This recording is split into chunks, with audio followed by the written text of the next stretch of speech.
తమిళనాడులో re election జరిగితే ప్రజల నాడి ఎటు ఉంటుంది? విజయ్ సీఎం కాకుండా పాత పార్టీలు అడ్డుకుంటే వచ్చే రియాక్షన్ ఏంటి? గత చరిత్రలో ఇలాంటి సంక్షోభ సమయాల్లో ఓటర్లు ఎవరికి పట్టం కట్టారు? ఈ ఆసక్తికరమైన ప్రశ్నలకు సమాధానాలు ఈ వీడియోలో క్లియర్ గా తెలుసుకుందాం.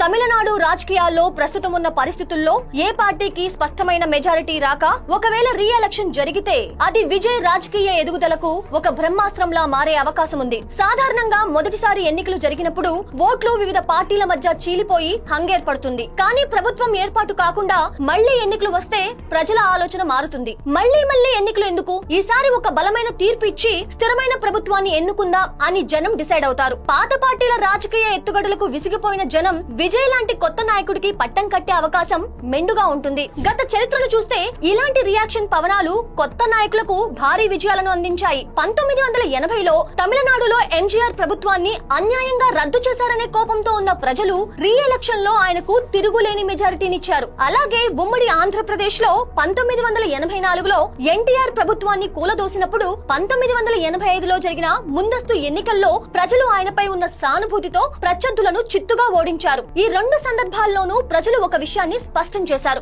మేము నమ్మిన నాయకుడిని ఇబ్బంది పెడితే ఫలితం ఇలాగే ఉంటుంది అని. విజయ్ విషయంలో కూడా ఒకవేళ ఆయనకు అధికారం దక్కకుండా పాత పార్టీలు అడ్డుకున్నాయని జనం భావిస్తే రీ ఎలక్షన్ అనేది ఆయనకు ఒక పొలిటికల్ సునామీలా మారి సీఎం పీఠం వరకు తీసుకువెళ్తుంది. విజయ్ సీఎం అవటానికి ఉన్న ప్రధాన అడ్డంకి ఓట్లు చీలిపోవటం. కానీ రీ ఎలక్షన్ జరిగినప్పుడు ఓటర్లు చాలా క్లారిటీతో ఉంటారు. ముఖ్యంగా తమిళనాడులో 30% పైగా ఉన్న యువత పాత ద్రావిడ పార్టీల ఆధిపత్యానికి ముగింపు పలకాలని బలంగా కోరుకుంటుంది. ఒకవేళ రీ ఎలక్షన్ వస్తే అప్పటి వరకు తటస్థంగా ఉన్న ఓటర్లు కూడా ఒక్క అవకాశం విజయ్ కి ఇచ్చి చూద్దాం అనే మూడ్ లోకి వస్తారు. ఇది ఆయన మ్యాజిక్ ఫిగర్ ను దాటడానికి అవసరమైన బలాన్ని ఇస్తుంది. పాత పార్టీల కుట్రలను తిప్పికొట్టడానికి ప్రజలే స్వయంగా సైనికుల్లా మారి విజయ్ ను గెలిపించే అవకాశం ఉంటుంది. దీనికి తోడు ఆయన తన పార్టీ తమిళగా వెట్రి కలగం ద్వారా ఇప్పటికే గ్రామ స్థాయిలో బలమైన క్యాడర్ ను సిద్ధం చేసుకోవటం ఆయనకు అదనపు బలం. మొత్తానికి చెప్పాలంటే రీ ఎలక్షన్ అనేది విజయ్ కు ఒక అగ్ని పరీక్ష లాంటిదే. అయినా అందులో గెలిస్తే వచ్చే ఫలితం మాత్రం